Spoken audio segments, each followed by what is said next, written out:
जय दोस्तों, स्वागत है आप सभी का हमारे यूट्यूब चैनल में। मैं भी एक 12 का स्टूडेंट हूँ और बहुत सारे मॉडल पेपर, बहुत सारे क्वेश्चन पेपर हल करने के बाद, बहुत सारा पढ़ने के बाद ये नतीजा सामने आया है कि मोस्ट इंपोर्टेंट क्वेश्चन आपके हैं जो कि शुरू के 10 नंबर आपको दिलाएंगे। देखिए मेरी वॉइस भी चेंज होगी क्योंकि रात 4 बजे तक हम लोगों ने पढ़ा है। हमारे साथ कुछ 10 के भी बच्चे हैं, कुछ 12 के बच्चे हैं। तो हाई कर दो आप लोग, आपका चेहरा नहीं लिखा जाएगा। तो आज हम कुछ ऐसे इंपॉर्टेंट क्वेश्चन शुरू की सॉल्व करने वाले हैं जो कि 10 और 12 के लिए इंपॉर्टेंट है, लेकिन स्पेशली ये 12 वालों के लिए है जिनका शुरू का नंबर नहीं तैयार है। और बहुत सारे इंपॉर्टेंट क्वेश्चन मैं आपके सामने यहीं से क्वेश्चन बना के हल करूंगा, तो आप वीडियो के साथ बने रहिएगा। मैं आपको शुरू में बता दूं कि इसके बाद हम पढ़ने वाले हैं आपका गद्य और पद। इससे जो गद्य और पद से क्वेश्चन आते हैं वो पूरा मॉडल पेपर एक वीडियो में हम आपका कवर करेंगे अलग अलग।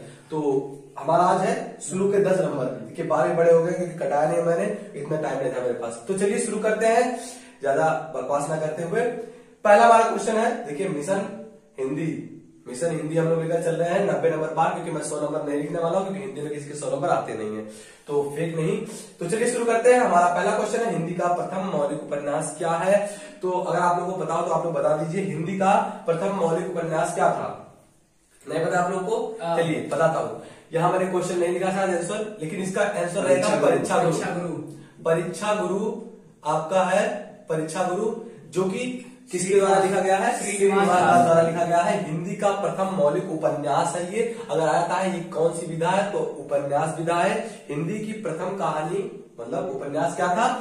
परीक्षा गुरु, जिसको लिखने वाले श्रीनिवास दास है। आपका इंपॉर्टेंट क्वेश्चन, इसे 2-3 क्वेश्चन बना सकता है। पहला तो विधा पूछ सकता है, दूसरा क्या है ये पूछ सकता है, तीसरा इसके लेखक कौन है परीक्षा गुरु के।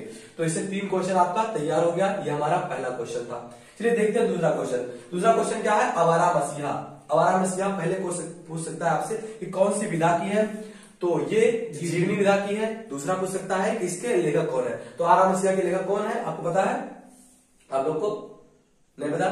चलिए विष्णु प्रभाकर जो है ये इसके लेखक है, प्रभाकर। तो ये 2 क्वेश्चन हो गया हमारा, लेकिन इसमें टोटल आप देखेंगे तो 5 क्वेश्चन बन चुकी। ये मोस्ट इंपॉर्टेंट क्वेश्चन आपके हैं। बहुत सारे मॉडल पेपर को मैंने देखा, बहुत सारे किताबों में देखा मैंने, तो ये जो इंपॉर्टेंट क्वेश्चन है लगातार इसमें आपके पूछे जाते हैं। आई होप ये ईयर भी पूछा जाए ताकि आप बेहतर करके आए। अभी देखिए आज बज रहे हैं, कितना टाइम हो रहा है?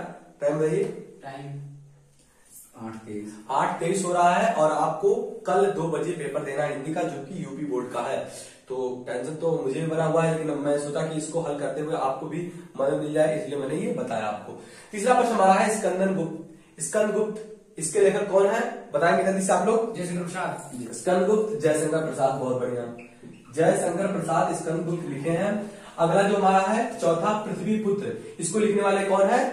वासुदेव शरण अग्रवाल ने ये पृथ्वी पुत्र लिखा है। अगर आपने 12 का पहला चैप्टर देखा होगा जिसका नाम है राष्ट्र का स्वरूप, उसमें वासुदेव शरण अग्रवाल रचयिता है, उसके लेखक है। सॉरी, इसको लिखने वाले कौन है?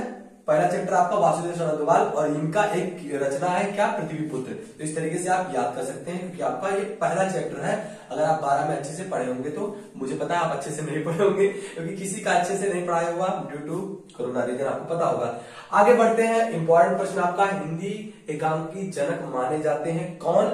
डॉक्टर रामकुमार वर्मा जो है हिंदी के एकांकी जनक माने जाते हैं। बहुत ही इंपॉर्टेंट क्वेश्चन है। अगर आप लोग को आता हो तो प्लीज आप लोग श्योर बताया करें ताकि आपका रिवीजन होता रहे। आप भी रिवीजन करते हैं, अगर आपको आता है तो डू कमेंट, एंड चैनल पर नया तो चैनल सब्सक्राइब कर लो। थोड़ा सा मेहनत तो नहीं कर रहे हैं, लेकिन फिर भी मेहनत हो रहा है। चलिए आगे बढ़ते हैं। हमारा छठवां प्रश्न है कि रसज्ञ है रंजस के लेखक कौन है? तो सरदार पूर्ण सिंह जो है ये इसके लेखक हैं। छठवां प्रश्न हमारा ये था। 7वां प्रश्न देखिए, यहाँ पर 2-3 प्रश्न मैं आपको बना के दिखाऊंगा। इसमें पहला प्रश्न आपका है त्रिवेणी और दूसरा चिंतामणि। इससे लेकर कैसे प्रश्न बनते हैं? त्रिवेणी जो है आपका पूछ सकता है किस विधा की रचना है, तो ये आपका आलोचना विधा की रचना है त्रिवेणी, जिसको लिखने वाले कौन है? आचार्य रामचंद्र शुक्ल। और चिंतामणि आचार्य रामचंद्र शुक्ल का निबंध संग्रह है। ये यहाँ पर लिखा गया है निबंध संग्रह है। दोनों ही आचार्य रामचंद्र शुक्ल के लेख है, लेकिन त्रिवेणी जो है ये आलोचना है और आपका चिंतामणि क्या है? निबंध है। ये आपको फर्क करना है यहाँ से। और ये इंपॉर्टेंट क्वेश्चन आपका बनता है, जो चिंतामणि है ये इंपॉर्टेंट क्वेश्चन आपका है। अगला है तार सप्त, इसके संपादक कौन है बताइए आप लोग? अज्ञे। इनका पूरा नाम क्या था? सच्चिदानंद। तो इनका पूरा नाम यही था। और ये तार सप्तक के संपादक थे। मैं आपको तार सप्तक के बारे में बता दूं कि ये 3 सर्गों में इसका संपादन हुआ। पहला सर्ग 1943 ईस्वी में इनका पहला संपादन हुआ, 1951 ईस्वी में दूसरा संपादक और 1961 ईस्वी में तीसरा संपादक। इसके 3 संपादक हुए और तीनों अज्ञेय ने करा। तो यहां से और क्वेश्चन बना सकते हैं, आप लोग लिख सकते हैं। 9वां हमारा प्रश्न है कि छायावादी कवि हैं कौन है? जयशंकर प्रसाद जो है ये छायावादी कवि हैं। और छायावादी कवि कौन है? महादेवी वर्मा भी छायावादी कवि है, आपको पता होगा। तो यहाँ पर हमने इतने सारे क्वेश्चन कर दिए जल्दी जल्दी। अभी इसके बाद हम आपका गद्य लेकर आने वाले हैं, फिर उसके बाद जितना आपका व्याकरण ग्रामर बनता है, निबंध कैसे लिखते हैं, सारा कुछ एक वीडियो में अगले वीडियो में कवर करने वाले हैं। तो चैनल बना तो चैनल को सब्सक्राइब कर लो।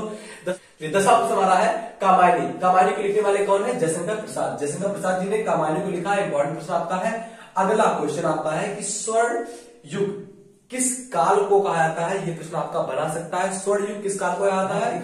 तो भक्ति काल को। भक्ति काल को इसमें बहुत सारे लेखक थे भक्ति काल में, जैसे सूरदास और तुलसीदास, बहुत बढ़िया कबीरदास। तो ये सारे लेखों की वजह से इस काल को स्वर्ण युग कहा जाता है। बहुत सारे हिंदी के पद को विकास करने में इस युग ने बहुत ही महत्वपूर्ण भूमिका निभाई। तो स्वर्ण युग को भक्ति काल को स्वर्ण युग कहा जाता है। अगला क्वेश्चन आपका 12 नंबर का है कि यामा और कामायनी पूछ सकता है आपसे कि किस विधा की रचना है? तो ये काव्य विधा की आपकी रचना है, काव्य में से है। तो यामा जो है आपका, इसको लिखने वाले कौन है?